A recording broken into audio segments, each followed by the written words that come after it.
Hello, greetings, and salutations, everybody! It's me, it's Mr. 789 here, back finally on this glorious day of July 11th-ish, getting whispered at the most inopportune moment, 2017, and here we have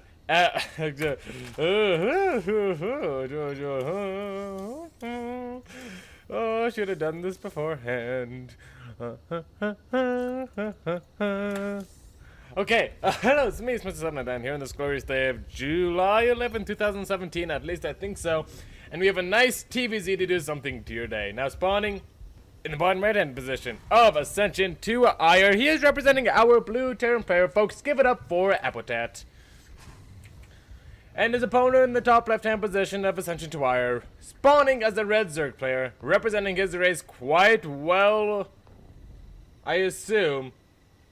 It is zacarizac. And before I butcher that any farther, let's just go ahead, introduce our players, and get on into it. So hello, I'm so glad I'm back casting. I had to go on a little bit of a hiatus. I had family over, and then I went camping, and oh my gosh, I am so Indianed out right now.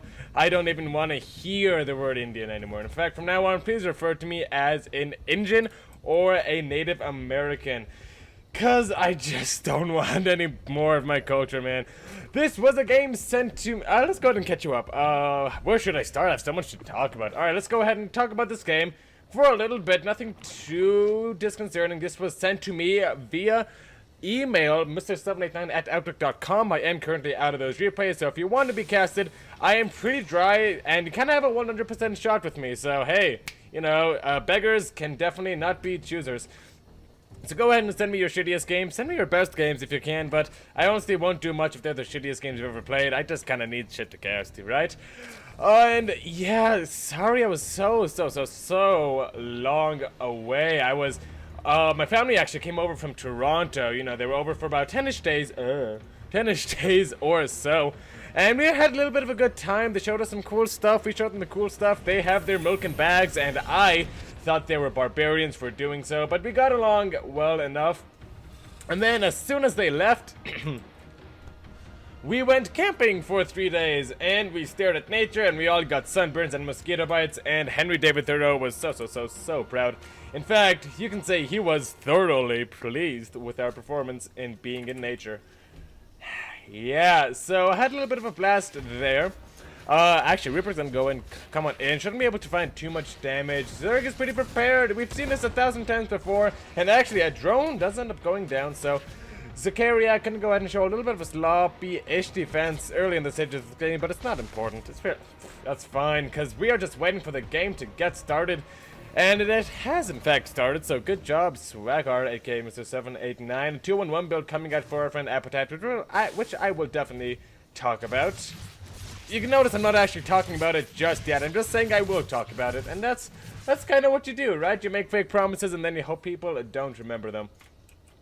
Oh god, if I had a nickel, I would have not have had to pay those animal checks. Never. But that's besides the point, folks. Glad to be back. If you are interested, if any of you remember, I did not forget that I was doing a little bit of a giveaway of sorts. I asked to see your strattiest strats in the stratosphere, your most insane strats, your craziest strategies. Send them to me at mr789@outlook.com. I did that about a week ago, and I got a pretty nice response, actually, so good for you. I'm really... thank you, actually, for the response. Really digging this corner of the community. Glad that we can have kind of a thing going on here. And, oh, yeah, I'm glad we can have a thing going on here, too. Oh, shit, you had it. Oh, my God, whatever. So I'm glad I got a nice response from the community. Got about 7 replays that got sent in, and I did pick the best one. I did pick my favorite. If you wanted to submit it, I'm sorry, it's a little bit too late. But, yeah, thank you everyone who tried out, and... the winner shall be announced tomorrow, unless I get lazy or nervous and don't do a video tomorrow. In which case, sorry. I think that's it for the news anyways, though. I'm done bitching about my idiocracy, and I think we're ready to go ahead and start casting a game. 2-1 build. Let's go ahead and talk about that for a bit. So recently we have seen... mainly in SSL, GSL, if you've been following up with those sorts of tournaments, we've been seeing a lot of Terrans favor the 3 Rax Reaper sort of opening. And it's become so common, it's almost, I don't want to say rare to see 2-in-1, but it's definitely interesting to see a 2-in-1 build. It's almost as if it's in the past now. I mean, in terms of just really digging that 3-deck Reaper, and who wouldn't, you know? I mean, you get a nice, lots of balanced, fair units, and you move them across the map, and your opponent has plenty of opportunities to counterplay and come out ahead, and, you know, really, it's super fair for both sides. I hate it, and I'm not even a Zerg player, so, yeah, I don't know.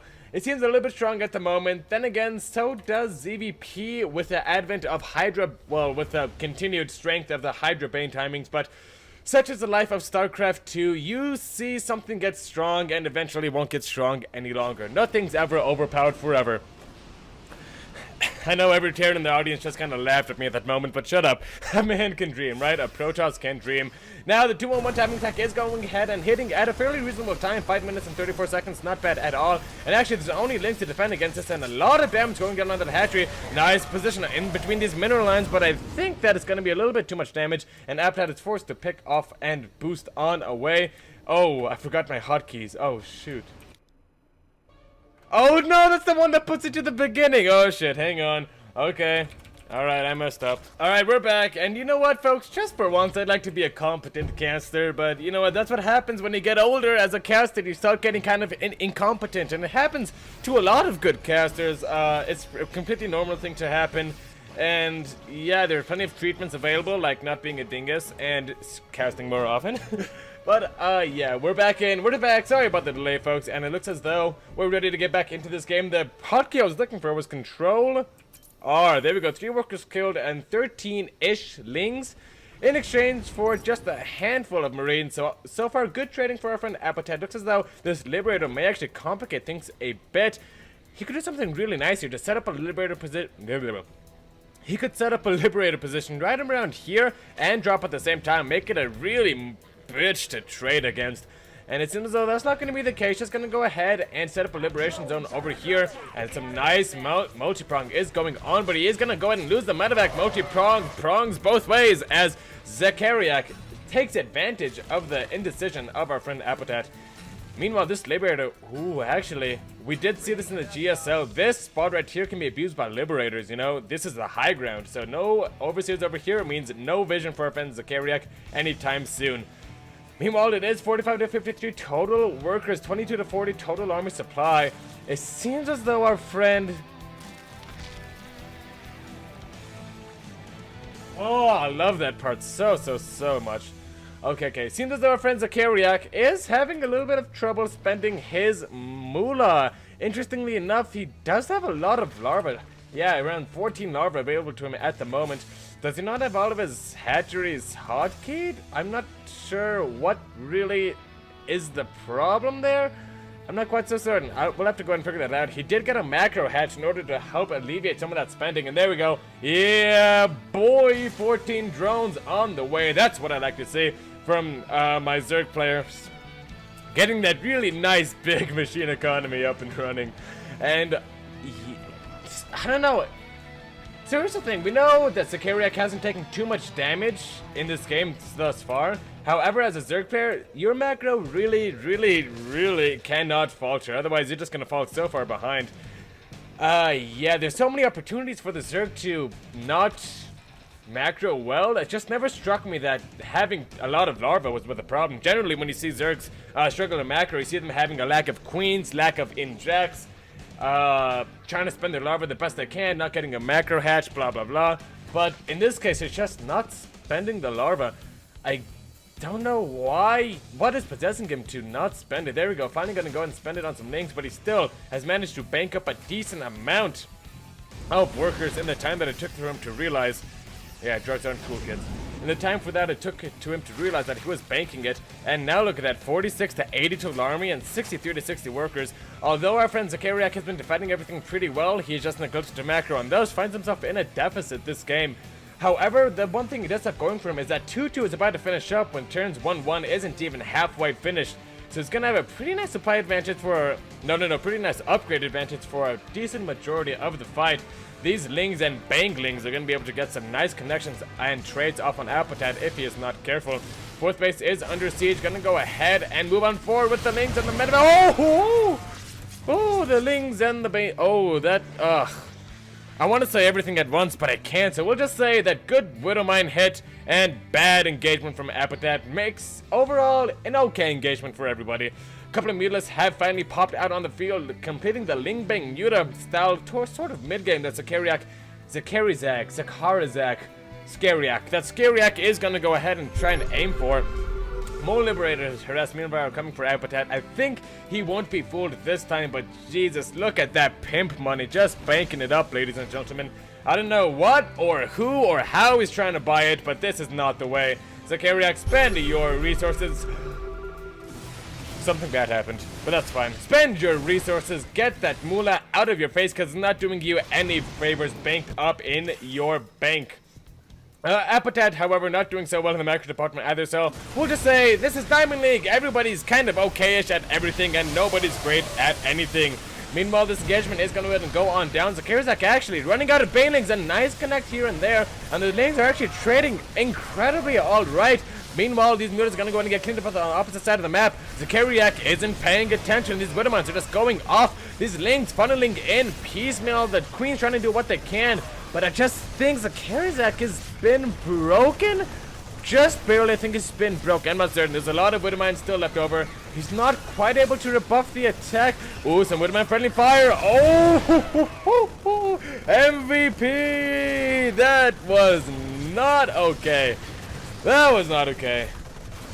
Actually, it was pretty okay. It's okay. I'm not a Terran player. I don't care. Still a lot of Widowmines left here. I can definitely understand the scripiness. How frustrating this must be for Zacariac. For what is going to come Scariac.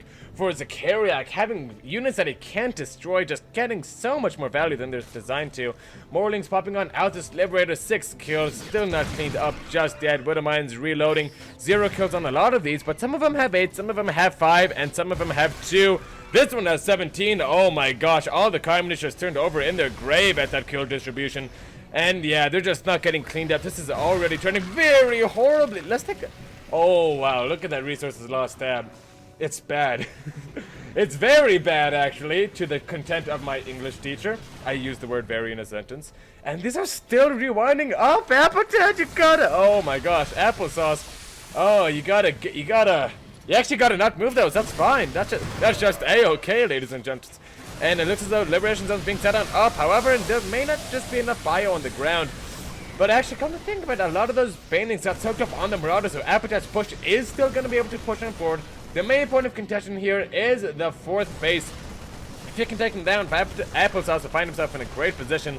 But Zacarizac just hasn't been able to find the economy he was looking for, the army he was looking for. I mean, resources lost. He just lost way too much at this point in the game. It looks as though, yes, the Patry is going to go down. Liberators killing Broodlings, always a sorry sight for the Zerg player. And Apotat, meanwhile, his 3rd base is up uncontested. He's having some of his own problems spending his money, but that doesn't seem to be too much of a matter here. 44 arms fight to 115. I think this is just snowballed out of control. Very good example of how poor macro can definitely lose the games no matter how good you play, or how well you play rather. I know how to use my adverbs. And it seems as though Applesauce may barely get pushed back one last time. No, he does get cleaned up, and the parade push parades on forth as they march forward onto the streets of creep that litter. Like, at this point, he shouldn't even kill the Widowmines, right? Just let him stay. At this point, the Widowmines are more Zacatac's army than our friend Applesauce's army. More Banelings morphing on in desperation. I don't think it's going to work out too well, especially if Applesauce stems on forward, which it does seem as he is doing. A little bit of a sloppy macro exchange, trying to queue up those Banelings while they're out of range and the Lings are still killing. And actually, Reaper from the earlier stages of this match is going to go ahead, come on in and try to help. Boy, watch out quickly, you die on the front lines. Yeah, how does it feel like to be expendable, every Terran unit ever? Meanwhile, Applesauce is still trying to clean up. This has been non-stop action for the past, 4 minutes of this game? But it's not the kind of action you're really excited when you call it non-stop, right? It's more or less like relentless face-pounding aggression.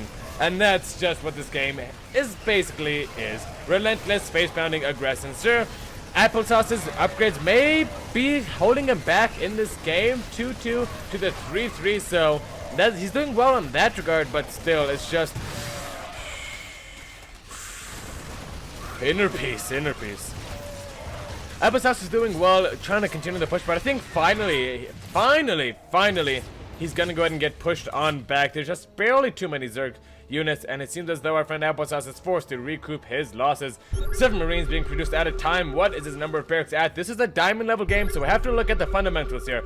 Is he spending his money, and is he pushing when he needs to be pushing? And the answer to both of those are kind of ish, which is what you would expect from a diamond level game. Third base is mining on out for both players. There's around, let's say, okay. There's about 3-ish mining bases in total for our friend zacarizac. Meanwhile, Apotat has 1, 2. He has kind of 3. Yeah, he has kind of 3 bases. No. He has like 2 mining-ish bases. 3-3 is going to go ahead and start to finish up, though. I think as soon as 3-3 finishes, that's going to be the end of this game. I'm not quite sure how our friend zacarizac is going to hold on. He's been rocking a really gnarly worker deficit for most of this game. And yeah, army is not looking too great either. Apotat does have a lot of his units spread up into widow mines, which are RNG units, and they are clumped on up. The banelings will go and detonate onto them, do more friendly fire than bad. Oh! And it looks like the other widow mines are going to get okay-ish connections. A lot of them do actually get destroyed by banelings, and the splits from Apotat are all right enough. The 4th base does go down, making the whole push instantly. Hashtag worth. Is that a hashtag? No, that's an idiot right there. Shame. Meanwhile, Mutt's trying to go ahead and fly on, and they do get decimated fairly easy. GG is called, and our friend Applesauce is victorious after pushing for around what seemed as for forever. The Zerg finally got cracked like the walnut all Zerg players are. zacarizac just needed to spend his money better earlier on, but shoulda, coulda, woulda, folks. It's the story of Starcraft. You gotta spend that money, you gotta push, you gotta spend that money. He's still killing stuff. What am I talking about? Anyways, that's pretty much it for me. Thank you so much for whoever submitted this replay. It's definitely a very brutal thing to watch. It's kind of like watching. Okay, it was like watching like a puppy trying to kill a puppy, but one puppy was a wolf puppy, so it was like feral and it had that instincts and shit going on. Let's get some music enabled. Music still doesn't do anything. There we go. Yeah, it was just a little bit. It seemed not one-sided, but then it seemed one-sided. Is what I guess what I was trying to say. But overall, thank you so much for submitting the replay. Thank you for supporting your local Starcraft scene. To all of you watching, and thank you so much for watching. Be sure to hit like and subscribe if you did enjoy what you saw and what you heard here today. You can go ahead and drop me your replays to Mr789@outlook.com. And I think that's basically it for me. Thank you so much for tuning on in. I'll be trying to be casting more and more as I find the time to do it. Thank you for tuning in. Is there anything else? No, I think I've poured myself out enough. And remember, folks, above all else, the internet could always use some more heroes.